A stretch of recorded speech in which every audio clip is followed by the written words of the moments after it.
साहेब, पुणे, छत्रपती संभाजीनगर आणि कोकणासह अनेक ठिकाणी विधान परिषद उमेदवारांच्या माघारीसाठी मोठ्या प्रमाणावर आर्थिक व्यवहार करण्यात आले. दिवसभरात सुमारे 150 कोटी रुपये खर्च करण्यात आले. काही ठिकाणी उमेदवारांना माघार घेण्यासाठी मोठा रकमा देण्यात आला, असं संजय राऊत म्हणतात. संजय राऊत हे नेहमी रोजच बोलत असतात. त्या रोज बोलण्याच्या पलीकडे त्यांच्याकडे आता काहीच उद्योग राहिलेले नाही. हे फिगर कुठून आले, कसे आले, आणि हे जर खरे असतील तर त्यांनी रीतसर तक्रार केली पाहिजे. ते मीडियावर का बोलतात?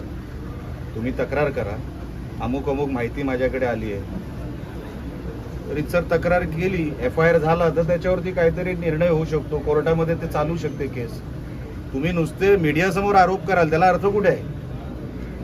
त्याला हातपाय असते तर त्यांनी रीतसर तक्रार केली असती. त्यांना पण माहिती आहे आरोप खोटे आहेत, पण त्यांना विरोधक म्हणून काहीतरी बोलायचं आहे म्हणून ते बोलत असतात. ते असं देखील म्हणतात, कोकणातील एका माघारीसाठी 25 कोटी रुपये दिल्याची माहिती आमच्याकडे आहे. त्यातील 15 कोटी रुपये मुंबईतील BKC परिसरातील एका हॉटेलमध्ये देण्यात आल्याचाही आरोप त्यांनी केला आहे. मग CCTV फुटेज अशा हॉटेलमध्ये मुंबईमध्ये जवळपास लाखभर CCTV असतील साहेब, बरोबर आहे? BKC म्हणजे कुठे आलं? कलानगरच्या मागे. एवढे CCTV असताना जर एवढा मोठा व्यवहार झाला तर बॅगा इकडच्या तिकडे ठेवल्या गेल्या असतील, काहीतरी पुरावा असेल ना, कुठेतरी रस्त्याच्या CCTV मध्ये काहीतरी आलं असेल. तर माझी विनंती आहे संजय राऊतांना की हे सगळं बोलण्यापेक्षा तुम्ही ते पुरावे सादर करा, म्हणजे विषय सुटला.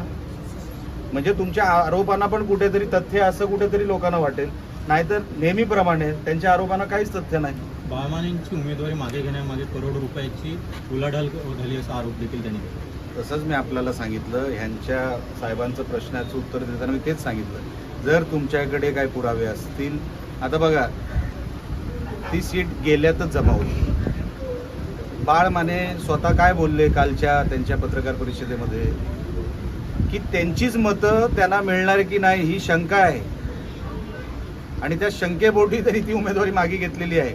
म्हणजे उबाटाचीच मतं त्यांना मिळतील का नाही, म्हणजे इन शॉर्ट महाविकास आघाडीची मतं त्यांना मिळतील का नाही ही त्यांना शंका होती.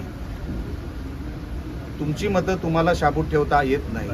तुमच्या उमेदवारांना मागून घेतलेली उमेदवारी होती, ती लक्षात ठेवा. कोणी लादलेली नव्हती, बाळमानेंनी मागून घेतलेली उमेदवारी होती. आणि जेव्हा त्यांना कळलं की ह्यांचीच मतं मला मिळणार नाहीत, त्या शंकेपोटी त्यांनी ती माघार घेतली. आता उगाच आरोप हे करत राहणार, ह्याच्यामध्ये काही तथ्य नाही.